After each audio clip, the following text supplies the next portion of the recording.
Kojogah, we've been here before. Yes. But there's obviously a difference. There's a difference. We may be comparing apples and oranges. Right. The difference is in that, yes, there would always be regulation, there will always be law that we will expect everybody should comply and abide by the law. Yes, the law has been made. It's not that every time there are violations. It is expected that there will be violation every time. That's why when there's violation, it attracts sanctions and punishment. And it is something that has been, all of us, we know. Right. But sometimes when it comes to this, the human face or understanding the situation, because when you are a leader,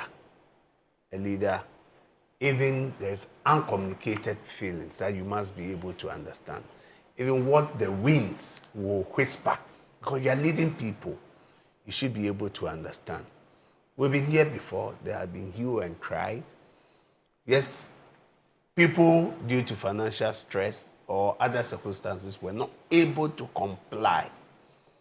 And whilst we were there, we asked that at least they should temper justice with mercy, so that they are given some leeway to be able to comply with it. But it fell on deaf ears. It was difficult, and political connotations, undertones were imputed into it with all, and it was given all slants. Perception is everything, that maybe because they belong to the other side, the political divide, that station, their orientation, so they were not given that. To the extent that even some had to go to the electronic tribunal. Pleading, whilst they said, we are ready, give us roadmap so that we'll be able to fulfill. It fell on deaf ears. But at the end of the day, I think what came up was, there was some negotiations, some consultation, and it was all within the political space. Because I remember what happened was, when it became critical for some government appointees to be approved, it was one of the key issues that came up, that we are ready to make a trade-off. And which people behind did not understand some of the trade-off why people were approved. It was some of the reason was that we'll be able to restore. But in this situation,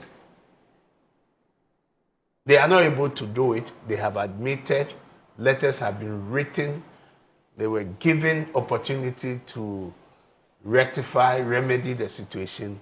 They were not able to do it. And the good thing is that it is not only about the opposition party, the stations that are aligned with the opposition party, like the Wontumi and Asaase. I can tell you, even before Wontumi and Asaase were closed down, there's a radio station, community station in my place, Mafia Didome, Dela Radio. Just with the exception of government coming in. And that station would trumpet all that NDC is doing. But it was closed down. But a similar thing happened during Esler's time.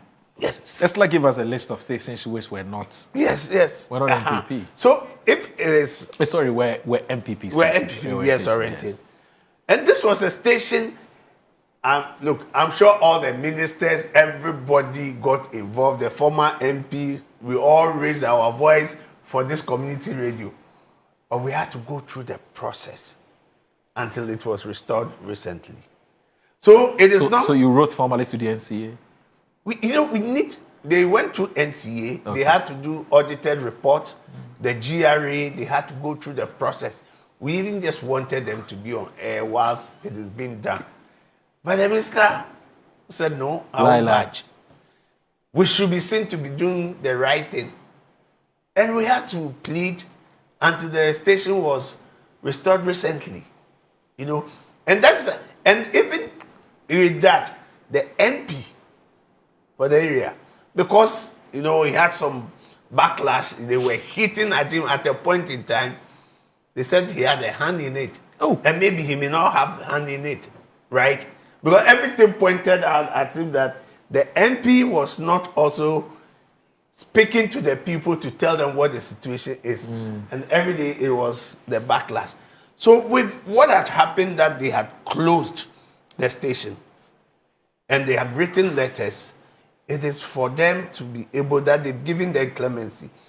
It only shows you that we have a good father, a good leader who sometimes listen. That in spite of the fact that the laws must be obeyed, must be complied with, we must tender it with mercy and some kindness, looking at situations that people may find themselves in. That's why they've given that clemency for 1 month. And I'm sure that even with this 1 month, where there are exceptional circumstances that people will not be able to comply, they will still have to be able to approach the authorities and say that I have a peculiar situation.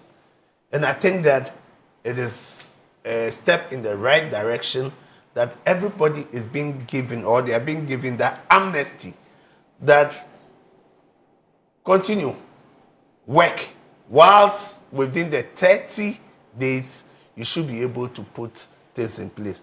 For me, I think that the president has done very well, so that there will not be that perception that it is payback time. Yes, we are in power now. We've also found them at the wrong side. Sorry. We found them at the wrong side. What they accused us of, they are doing the worst thing. So it is time to punish them. I think that President Mahama, with his Christian principles, that pay not evil for another evil, are things that has guided, that saying that, look, yes, they are wrong, there have been violation, but I don't think this is the way we have to go. And I say, Mr. President, thank you. It is not only the NPP. You've shown that you care for all of us, whether NPP-oriented station or NDC-oriented station. But the good work that they are doing, and the press freedom. You see, the moment you attack the press, there's press seizure or censor.